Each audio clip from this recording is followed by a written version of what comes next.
شفنا الهاون الأخيرة اغتيالات قام تصير على قوة أمن الداخلي، كان بالرقة أو الطبقة، السجن بالرقة، راحوا ضحيته 6 شهداء من مدينة الرقة.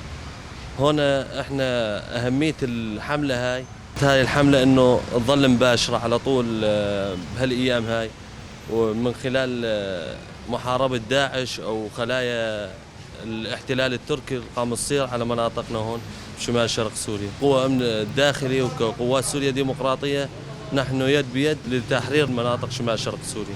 الآونة الأخيرة الحملة اللي صارت بمنطقة الطبقة، مدينة الطبقة، كانت مهمة بالنسبة لمدينة الطبقة ولأهالي مدينة الطبقة.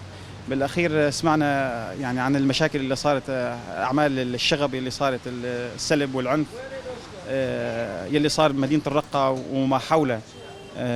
فكانت مهمة جدا جدا.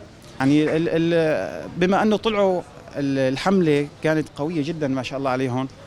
فاللي عنده كان ضعف، يعني نفسيته ضعيفة، فالحمد لله ألقوا القبض عليهم بجميع المناطق اللي عملوا فيها حملة.